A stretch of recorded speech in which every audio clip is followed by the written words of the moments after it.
Today we have the honor of having Bruce Twickler here for a presentation. When I met with Bruce last year, I was very excited about this program, but it has evolved over time into something that is not to be missed. Bruce Twickler produced, wrote, and directed the acclaimed PBS documentaries Damrell's Fire and Broadside.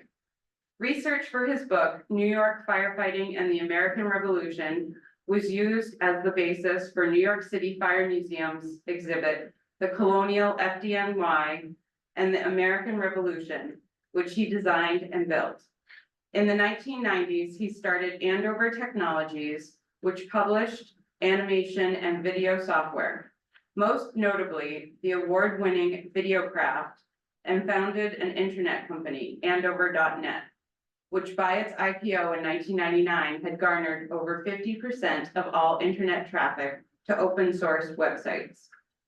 In the 1980s, as president of Hayden Software, he published 20 titles on Apple's then new Macintosh computer, including the platform's best-selling game, Sargon 3, the first spell checker for MacWrite, Hayden Speller, and the product that defined microcomputer animation, VideoWorks. In the consumer electronics industry of the 1970s, he founded and built a chain of 20 hi-fi stores in Illinois, Texas, and Ohio, and later became VP of Marketing for Pioneer Electronics. Attending MIT in the 1960s, he worked for General Radio and MIT's co-op program. His graduate work at Mass Ioneer resulted in his master's thesis measuring the frequency response of the middle ear.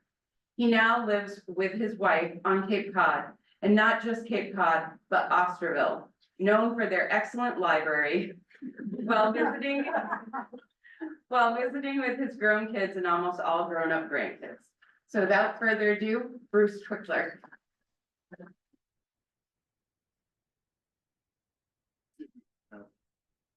And they always ask this question, and then people in the back hear me, and of course, they don't ever raise their hand. Because people can't hear a word they're saying, but they did raise this. Anyway, we need a sign. That's what it should, the first slide should say, can anybody see me? Or something. If you can't read this, see a flight attendant. Or sit closer. So, but in any case, I just want to thank the Village Library for this opportunity to make this presentation. And Amy Wool and Cindy Cotton, our tour de forces. And I don't know that everybody who's here realizes what a great library this is. And all of the events that they do. I mean, yesterday we saw Dave, who I will introduce in it, and I saw Carlos Rosales. Miguel, yep. No, it was Miguel Rosales. Yep. And he designed the second bridge and about 4 or 5 other bridges in the Boston area and around. It was an unbelievable.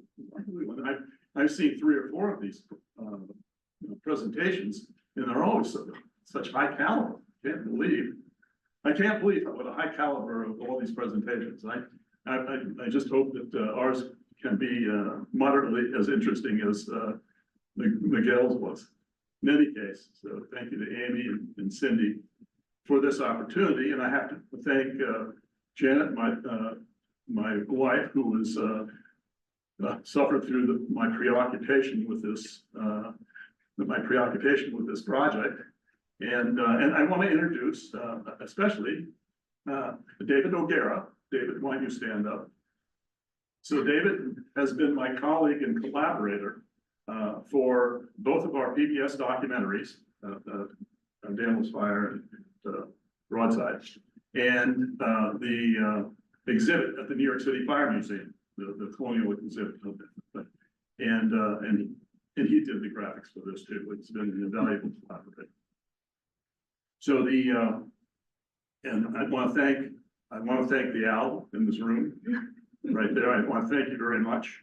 The owl makes this a Zoom, so this is a zooming to probably hundreds of thousands of people right now as I talk. And even more importantly, we're recording this so we can show our friends and relatives. And make sure that every relative is bored stiff before they leave our house. But in any case, that's another story. But what you have, what I wanted to make sure that you have, let me give you my next slide here. This may sound like an apology, and it's not only half an apology, but it is that I realized after choosing this as a topic that it's impossible to present the 19th century on anything. I mean, exhaustively, 50 minutes, it's impossible. So we brought along some extra stuff that's available here, and you can pick it up. We have free copies of this for anybody that comes. One is this map. Damel's Fire was about the Boston Fire of 1872. This is a map of the Boston Fire of 1872, and it's suitable for framing. As you can already see the nice frame you could put around that for your basement or rec room. Anyway, the others are the Damel's Fire, the DVD. That DVD has another DVD on it that has about an hour and a half of expert videos on the 19th century. It had nothing to do with fire. We had Nancy C. Scholes. We had Anthony Samarco, who was the president of the hospital library, in those interviews. And so we put those on as it's a supplementary, but it goes over the music of the 19th century. It goes over, we had the professor from Northeastern playing McShane, and his specialty was horses. And he explained how horses were so important in the 19th century because the railroads would get it into town, but anything that came into the railroad station to go anywhere else had to go by horse. And of course, the fire engines were done very, very horse. Anyway. So, and then two books that went along with broadside, and there's the book that goes with the fire museum. And so those are all available, you just have to come up. We brought inventory on all the Damel's Fire stuff, but if you want something by Frank Fox, who was our expert in broadside, there are two books up here. And I should also say, there's a sheet of paper here that is a very important sheet. And this has Damel's Fire. So I'm not going to talk about Damel's Fire very much here because the libraries had actually a program on it, the 1872 fire not so long ago. But we have the movie Damel's Fire on our website, and then you can just go there and look at the movie. You could look at the broadside as well if you're interested. This is extra information. I already talked about the DVD and the map, but this has the URL for the website that you can have a look at. Have a look at Damel's Fire, which was a highly claimed historical documentary. So as I said, talking about anything in any depth in the 19th century it is very limited. So we're focusing on these sort of 5 very specific aspects of the fires in the 19th century, just so we can have a beginning, a middle, and end to this presentation. Now, I know a lot of you won't want this presentation to ever end, but it's foreordained, so we must. So we're going to begin by just explaining why people in the 19th century considered the fires, large conflagrations, as almost a demon, a devil, almost like something out of the apocalypse. And the next section, we're just going to find out, looking at the trends. So no political, social organization was not affected by certain trends in the 19th century. I just wanted to put that tableau behind when we introduce the firefighting, and so you can see how firefighting fits in with these trends. It was very unique in the United States because of its population growth, because of its industrializations, because of its agricultural production, its transportation system, and all these other things that happened in the 19th century. Then, so that'll get us off to a good start. And then we'll go through and look at mid-century. How are things going in the mid-century? And talk about steam engines, because steam engines were introduced at that time and how they revolutionized firefighting and transformed it, not only technically, but organizationally. They reorganized fire departments based on the fact that they could use steam engines and made them, almost all made them paid professional organizations rather than volunteers. And then we'll go to, that's sort of a survey, we'll end with a survey on that, and then go directly into two very specific fires that were just to talk about the specifics of how these things happened. And we're really talking about these fires. These are, we call conflagrations. Well, they're almost a different category of fire. I mean, they're not hundreds of buildings burned. They're not 1,000 buildings. They're thousands of buildings burned in these conflagrations. And so one of those was New York in 1835. And the other one was, of course, the largest fire in the 19th century in 1871. And that was the Chicago fire. So we'll look at those in detail and look at, what they had in common, how these fires became perfect storms of fires. And with the idea ending with Chicago, I said, well, what are we going to look like for the rest of the century if we're, burning up 18,000 buildings in Chicago in 1871? And so what did that portend for the rest of the century? And then we will talk about the rest of the 19th century after that, by reference to Daniel's fire, which is what we call the Boston Fire of 1872. We call it Daniel's fire because we take sort of a proprietary interest in Daniel's fire, and he was the fire chief in Boston during that fire. And that's just to end on a happy note, because we did get out of these conflagrations towards the end of the 19th century, and Daniel had a lot to do with that. And so we'll talk about that. And I wanted to have a Hollywood ending as close to the Hollywood ending as I could manage, because I am a filmmaker and that's my responsibility.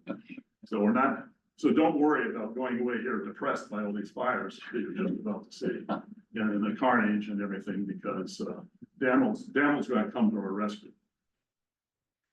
So anyway, those are the 5 things. So let's get started with just seeing what people thought was a fire.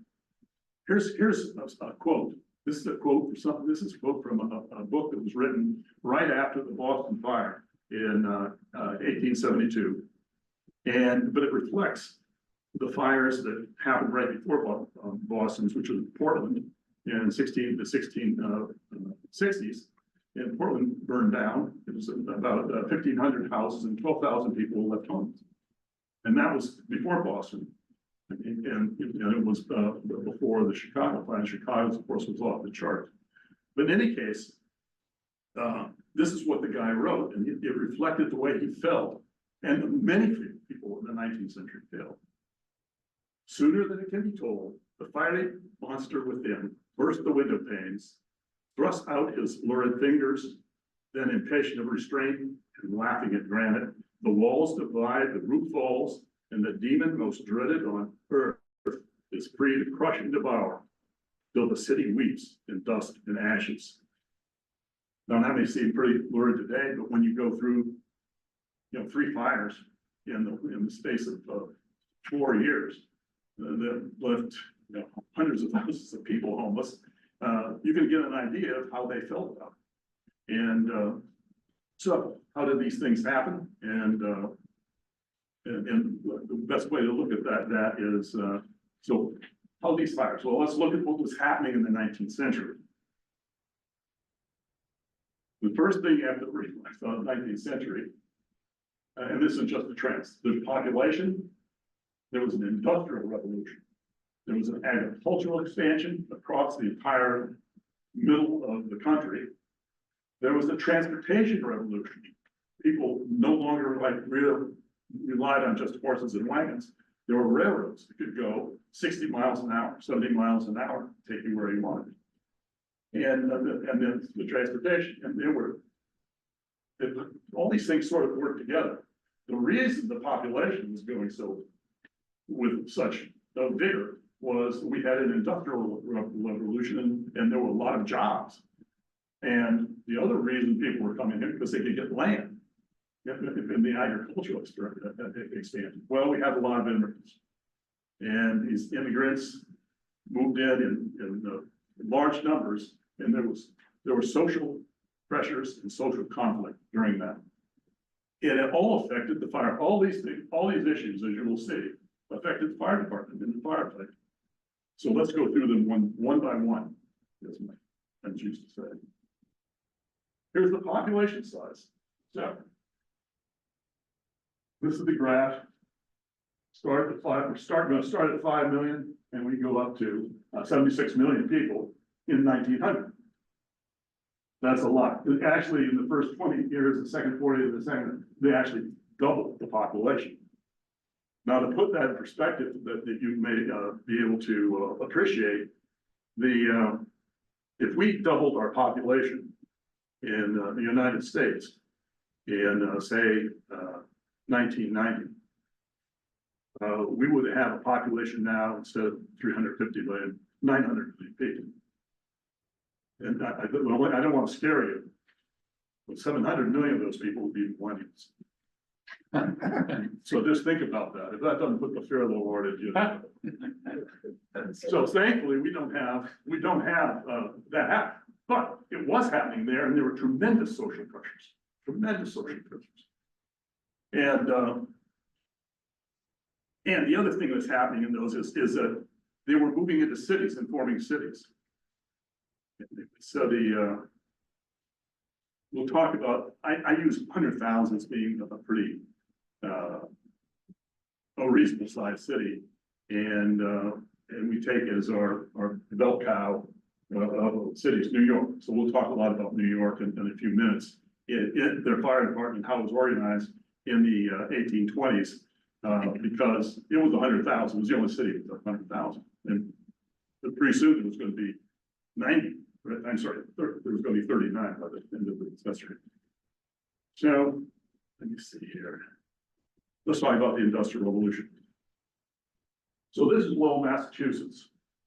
And this was my first experience, personal experience with the Industrial Revolution. And there were 30 to 40 mill buildings in Lowell that were built for the purposes of making textiles, cloth. And so I actually worked in one of those when I first came back to Massachusetts in 1982. And I worked in one of the mill buildings. It was a startup software company. And I was in the floor and I said, well, this is a pretty nice building. It's 50 feet wide and 300 feet long, high ceilings, and it was 4 stories high. And I sort of looked at the floor and there were these big black marks where the imprints of heavy machinery were still there from 150 years ago. I said, well, it's amazing. I noticed the prints all over. There was not just a footprint, there was these print on the entire floor. And then I realized they had machines on this entire floor. And there's 4 stories of this. That's a lot of machines. I mean, essentially, there were 2 football fields of machines for every building. So you had 500 football fields of machine and pumping out a lot. And then I realized, and this wasn't after steam. This is even before steam, before the steam revolution, because it was in the 1820s. And the steam engine, the railroads were getting started and everything. And the point I'm trying to make is the Industrial Revolution started in the United States, irrespective of steam, irrespective of electricity. It was an early development. And what was happening was people who had capital in the United States were looking for opportunities to expand manufacturing. They didn't wait for steam or anything. They built canals to power those mills. And that was even before the Erie Canal. So here is the statistics.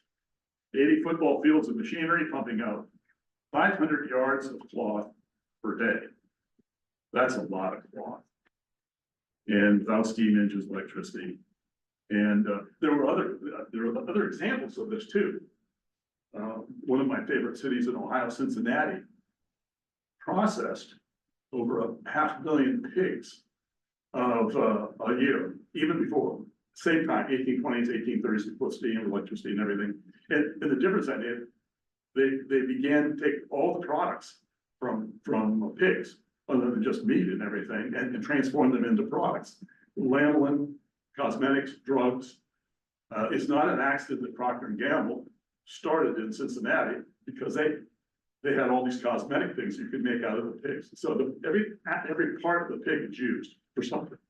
And it was actually a chemical revolution down in Cincinnati when they were processing all these things. But in any case, so the Industrial Revolution was happening. And if it didn't happen fast enough, well, people were ready to increase it because the people kept coming in. The other thing that was happening is that they opened up the Midwest. So there's the Midwest right there. And there were, first of all, you have to understand that a lot of the immigrants coming from Europe came from countries that even own an acre was a big deal. And they could come to the United States. They had a reasonable amount of capital and farmers. They could get land for $11 an acre. Now that's pretty cheap. And the average size of the expansion into the Midwest, by the 1850s, there were 1.4 million farms. And they averaged 100 to 150 acres. And what they would do of all they could produce, well, they had to get them from the Midwest to the markets. And so the transportation was right behind them. The canals, rivers, railroads. There's 330,000 miles of railroads by the 1850s, and it enabled all the commodities that were developed in the South and in the Midwest for both national markets and international markets as well. So this is happening. And the last thing that you need to understand, I think, is that there were a lot of conflicts in the United States. And I don't know how many people saw the gangs in New York, but they had a very graphic illustration of the gangs in New York that were ones were called the Dead Rabbits, and one of the other was called the Bowery Boys. And the Bowery Boys were natives. They were anti-Catholic, anti-Irish, anti-immigrant. They were the people that were there. And then the Dead Rabbits was a different kind of criminal gang of the Irish people who were, in somewhat response to that, but also they had nothing better. They had nothing better to do. But in any case, there's a big scene at the very beginning. They have a big fight, and that was typical of the riots. But I got this slide because this is the riot in Philadelphia, and this is also from what was called the Know Nothing Party. So the Know Nothing Party was a party of anti-immigrants, anti-Irish, anti-Catholic people who actually gained quite a bit of political influence by the 1850s. They had members of Congress, and they weren't necessarily poor as the criminal gangs in New York were. And here's a riot in Philadelphia, and you can see that these guys are not poor. These are guys fighting militia. These are outstanding citizens. They have top hats on, they have guns, and they're rioting over some anti-Catholic issue at that time. They had this riots. So these riots, you say, well, there's one in Philadelphia. They had it in Philadelphia, this was in 1844. It's a city of brotherly love, I'll remind you. They had, St. Louis had a riot in 1854. Cincinnati and Louisville had riots in 1855. Baltimore had riots in 1856. Washington DC and New York had riots in 1857, New Orleans in 1858. It's going to seem a lot more peaceful outside when you go outside than it is. I mean, just think of this. And these are people, you know, like maybe not like you and me, but they weren't criminal gangs or rioters or people taking over the other. They were just people who didn't like the social conflict that immigrants posed for them at the time. Anyway, so at the beginning of the century,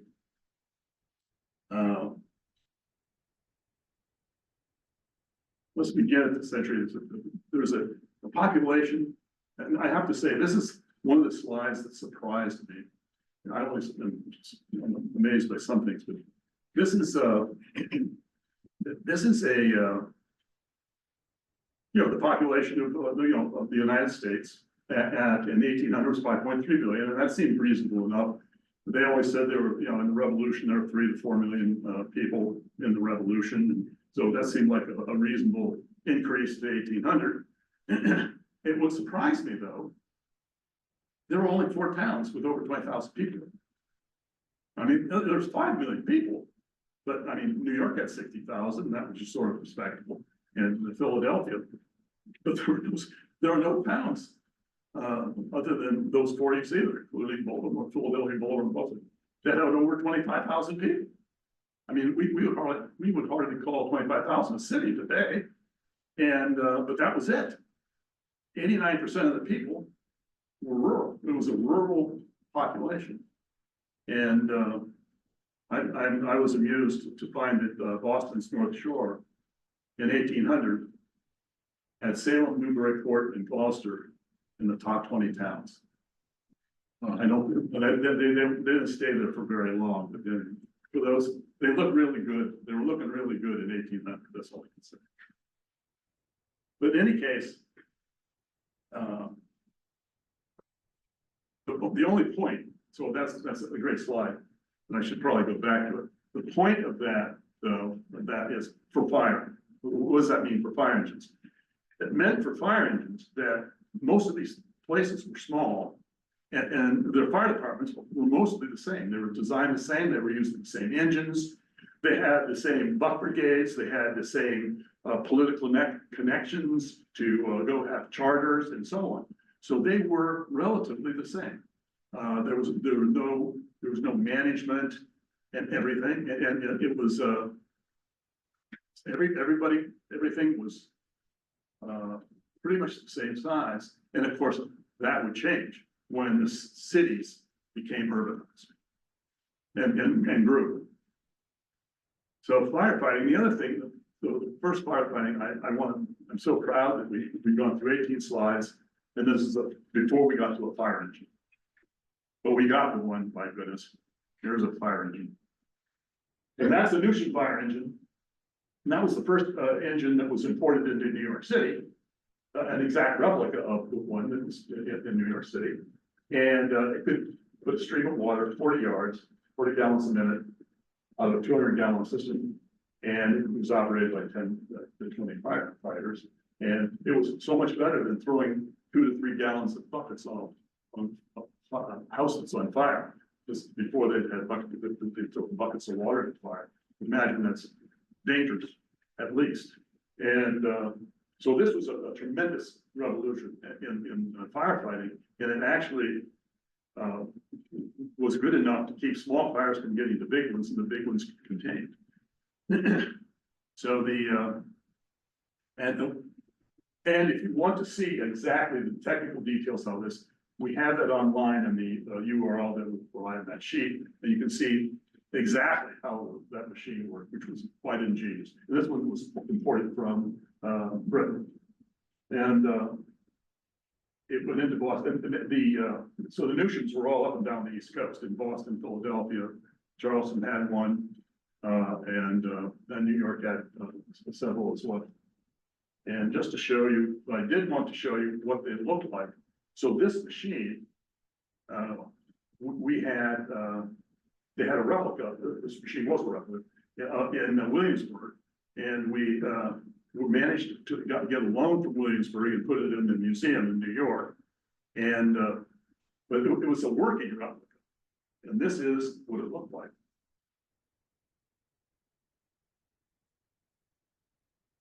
Thing.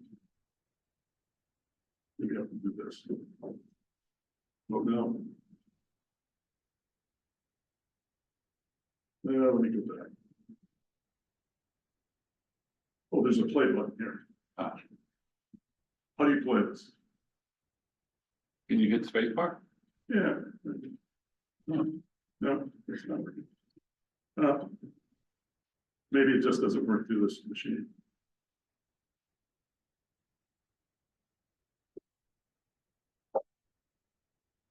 No, it's something here, right? Just click on that screen.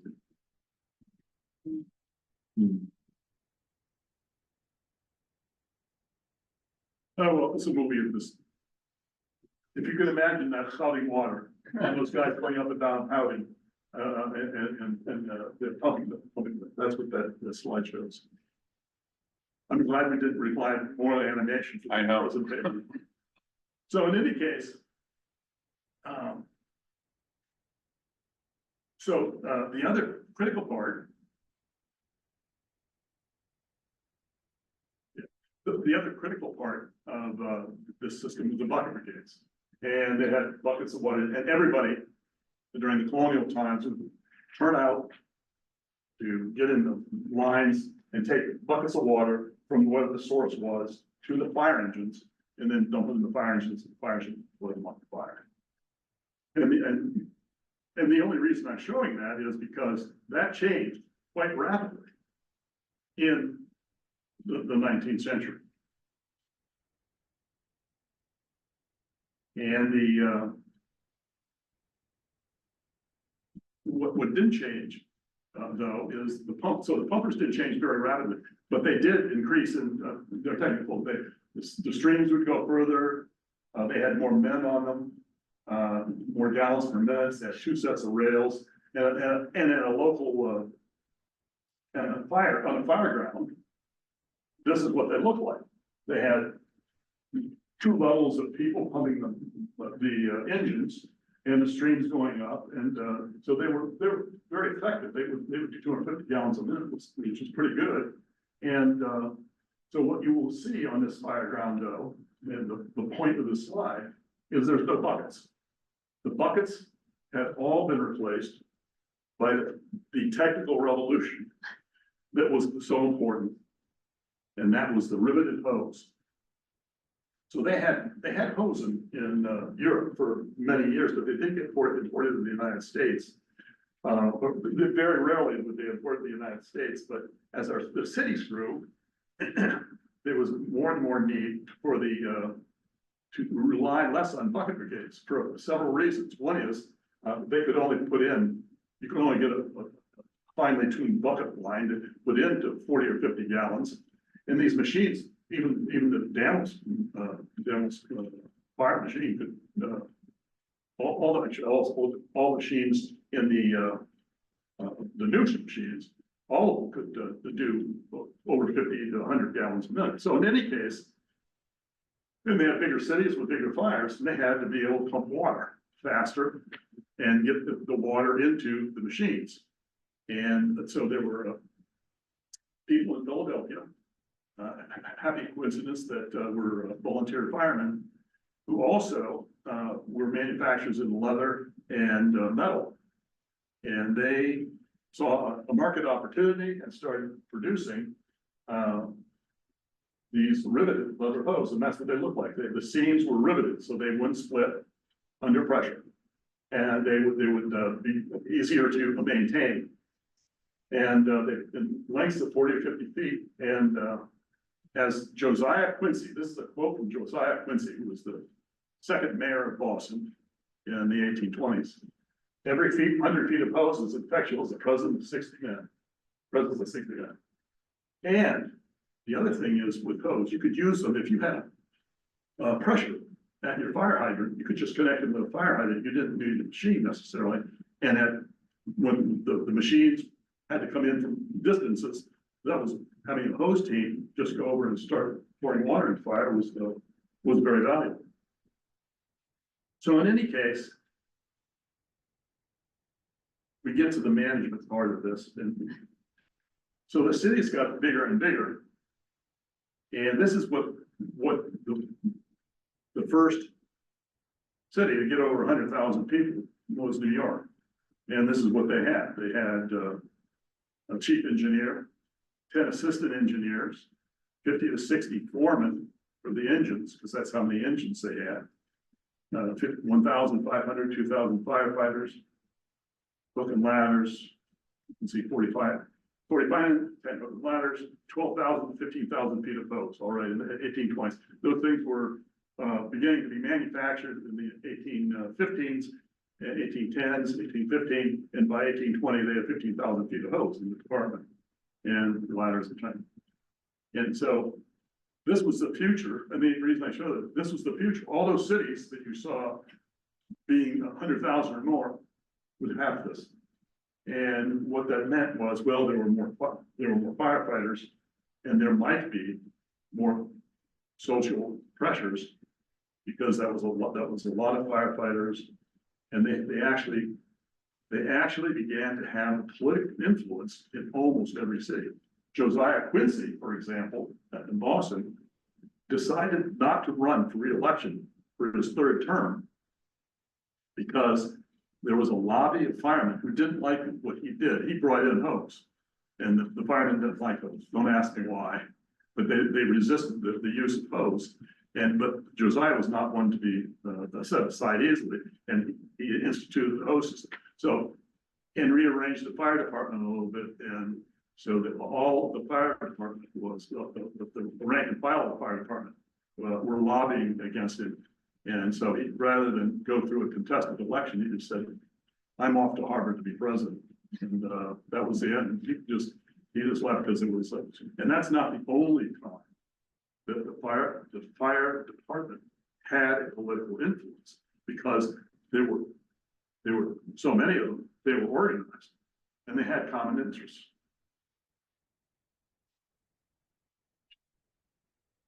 So how are we doing in the 1850s? So I promised you a plague of fires, and these next few slides are the slides for the plague of fires. So I just want you to, these are, I just took, there's some typical large fires in the 1800s in New Orleans, 20 large factories and warehouses. These are all in the same period, more or less. 3 blocks of 30, Milwaukee, three blocks of 30 large buildings downtown. Even small towns sometimes were wiped out. Waldeboro Lane was 2,000 buildings, all down. These were typical. And the reason I'm saying, putting it in these terms is, this is what I mean when I say a large fire. Large factories, 200 buildings. In Troy, New York, they had 400 buildings and 8 lumber yards. Cambridge had 150 buildings. And this is just to show you. Here's New Orleans, what a big building looked like in New Orleans. It's 4 stories high, maybe 5 or 6 stories high. And these were the 24 or 50 that burned down. They were big buildings. I just didn't want you to think that we were trying to shortchange you on the size of the buildings we were burning down here. And this is Milwaukee. I have to say, this is 1850 Milwaukee. It was a pretty big town. It grew up, I mean, it was nothing in 1840 and 1850. It has a pretty nice downtown. This block and this block burned down. That was their large fire. And so when I say large fire, that's what I mean. A significant fire. So in 1 month in October, I'm sorry, in 1 month in August 1854, these were the cities with large fires. This is just 1 month in 1854. And now there's, put a map on that. So I actually had to eliminate some of the, all of 1854, there were 50 There were 30 fires with over 100 to 150 buildings that burned down. I'm sorry, 150, so 5,000 buildings total. But 30 fires, that's just 1 year. And you're probably saying, well, he chose a year that had a lot of fires in it just to show us. Well, right, I did. So here's the graph. Here's 1854. Right here. It did have a lot of fires. It's like 29 or 30 very large fires. But as you can see, the other years weren't far behind. And so those were the large fires by year through the 1840s and 1850s. And the red line is a moving average. And a moving average is what you use when your original data doesn't show you exactly what you want to prove. You know, I want to prove that things are increasing all the time. So that's a moving average of the previous. But anyway, you get the idea. There were a lot of fires. And they were burning. And burning down. They were burning down lives, livelihoods, homes, neighborhoods, schools, churches, all being burned in this century. So let's get to the serious part. So that's just the survey. But every now and then there was a thing called the conflagration. And the conflagration was, I chose two: New York Fire 1835, and then the Chicago Fire 1871. Now, there was always something, these perfect firestorms always had some things in common. And one of the things in common that they had is represented by this. They didn't have enough water distribution. That was very common in the cities not to have good water. So you think, well, New York, it's the largest city in the country. It must have the best water system. No, they didn't. They had a very bad water system. As a matter of fact, until the fire we're just about to see, and two runs of yellow fever and cholera that decimated the population. They didn't have good drinking water in New York, and it was carted in they could cart their water in, but the serious, from a business point of view, was fire, and they had to do something special to get around the fact that they didn't have a hydrant system that could and the water system that could provide the water. So they built a series of cisterns. And these cisterns were very large tanks. And then they put them all over lower Manhattan. And those were used just for fires. They were not used for drinking. They were not used for watering lawn. They were, just for fires. And you say, well, how could we have a fire in 1835? Well, they had another thing that almost always happens in these perfect storm fires is that there were one or two fires the day before.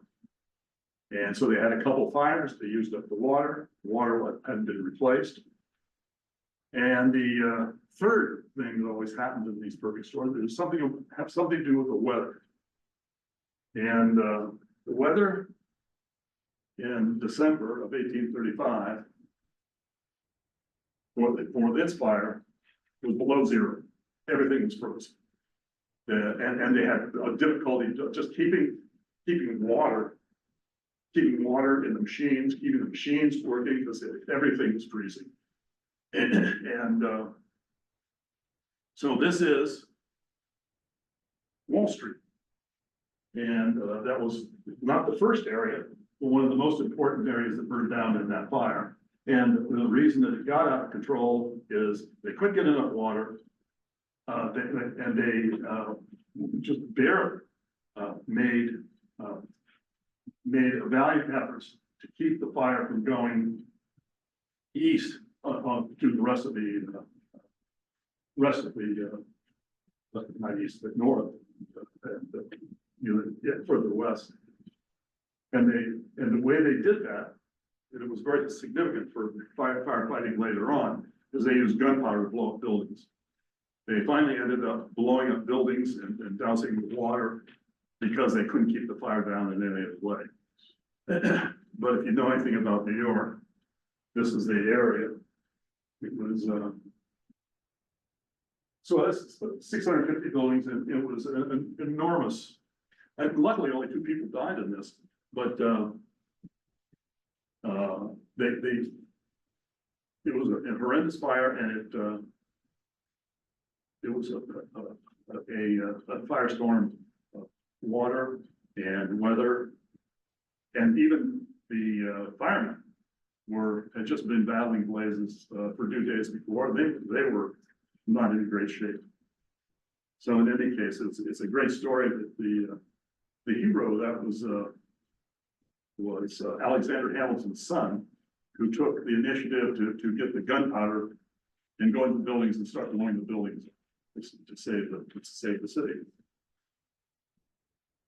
So what were the consequences of this? Anyway, 17 blocks of buildings, 700 buildings would be this is 1 day later. 17 blocks, 700 buildings, 4 ships. Interestingly enough, 23 of 26 insurance companies went bankrupt, almost all of New York. So there was no insurance in New York. So they began shifting their insurance to Hartford, Connecticut. And that's how Hartford became the capital insurance industry for such a long time. But in any case, this is the so how long did it take him to read? 1 year later, Wall Street. The city rebuilt. They had capital. They got more capital from the government and private industries than they had. And this happened in the Boston fire of 1872. Boston rebuilt very quickly, a year and a half. You couldn't tell Boston from what it was a year and a half. And the same thing happened in New York. And it was because it was a very wealthy town at the time. And they finally accelerated their water projects. So by 1840, they had the Croton water supply, which became the main water supply in New York. Boston was, at least in that regard, had a water supply in the 1840s and 1850s. But in any case, this was their most destructive fire in the city, and they rebuilt it fairly quickly. So we're going to go to the next disaster fire, and that's the Chicago fire of 1871. Now, the biggest difference between these 2 fires was a technical one in terms of how they fought it, because they had steam engines, and so they had the tape companies, and they had telegraph alarms. So the steam engines had two aspects to them. One is they pumped a lot of water out, much about 500 gallons, 700 gallons. They didn't need as many. Well, they didn't need volunteers. As a matter of fact, they didn't need volunteers at all. And the first city to realize that every fire department, an all steam fire department, we could get rid of the volunteers. And from that point of view, from the city planner's point of view, get the city back under control. And for the first city to do that was Cincinnati. And they had a lot of steam engines. They built steam engines for boats. They had steam engines for fire engines. And they were the first all paid professional fire department. And every department in the early 50s, and almost all of the major fire departments follow suit. Boston was all steam and all paid by 1860. And New York, because it had so many riots so often during the 60s, they couldn't get it together until 1865 before they got their all paid force and steamers. But in any case, it was pretty much a revolution. But then we come to Chicago. It had steam force. It had a fire department, big fire department, had steam engines and so on. But there was one thing, and we haven't really talked about this. All the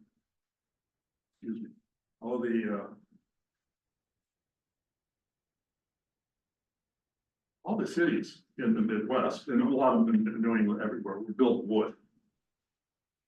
And wood is, has a great, it's a great thing to build with. It was cheap, it had tensile strength, it lasted a long time, you could fashion it easily, there were tools. So people used it to build cities. And the problem with wood is that it burns. And to give you an idea, and the amount of wood in a city was directly proportional to the amount of people who were in the city. Oh, thank you. Thank you very much. That's not what.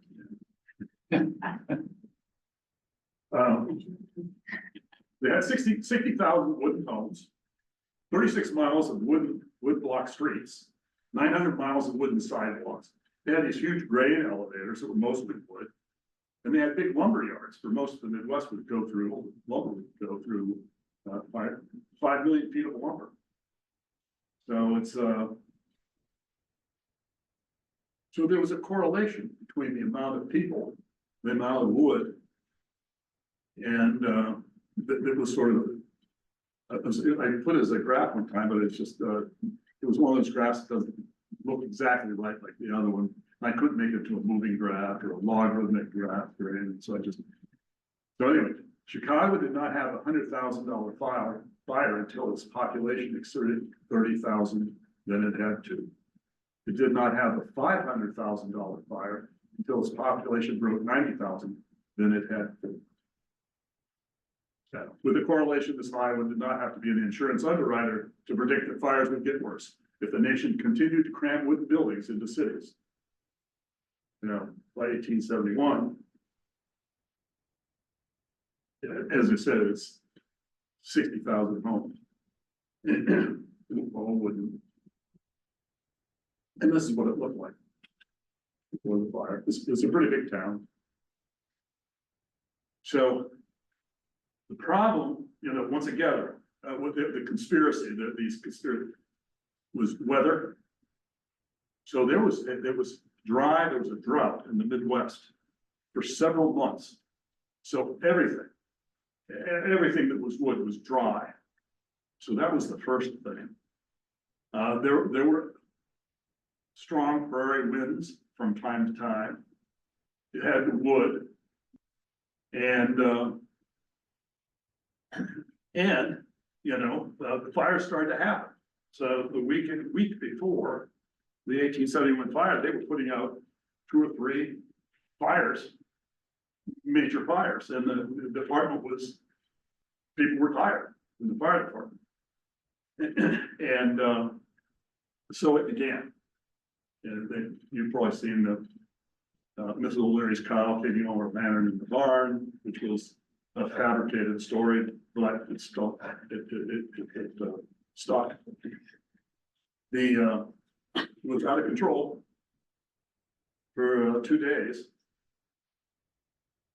And this is what it looked like. It was a big fire. And they luckily had, they tried to use gunpowder once again, and there were varying reports of its effectiveness. So Dan, our hero, went and had actually visited Chicago just a month before this fire.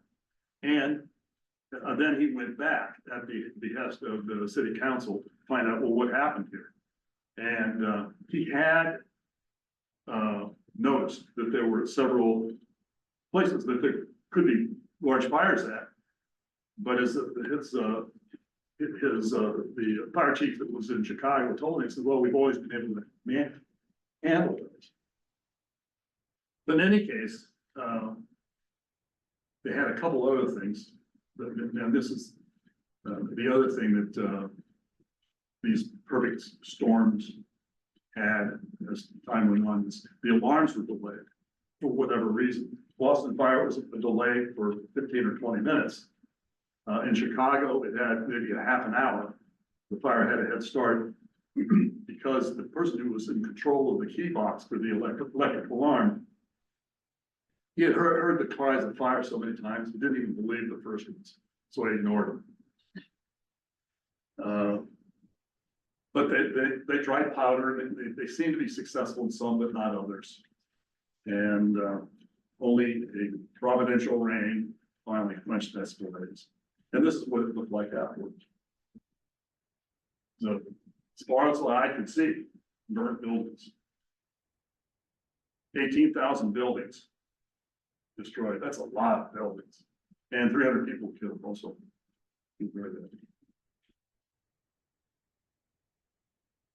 So that was a big enough fire and big enough catastrophe that it wasn't.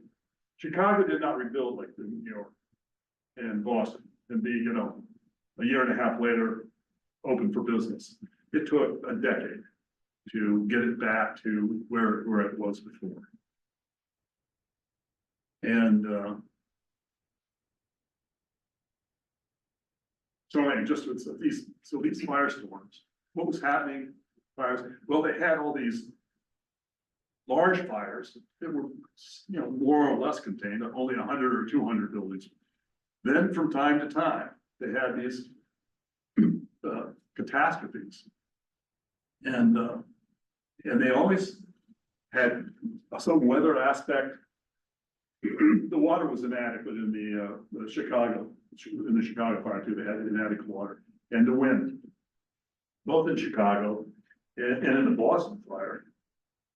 When these winds, when the fire starts up, it's a hot enough wind to actually start its own wind, and then it has a literal firestorm that produces its own wind, and the fire burns in whatever the direction that wind goes. In Boston's fire, there was a breeze from the northwest, but it burned into that breeze because of its own fire, and the same thing happened in the Chicago fire.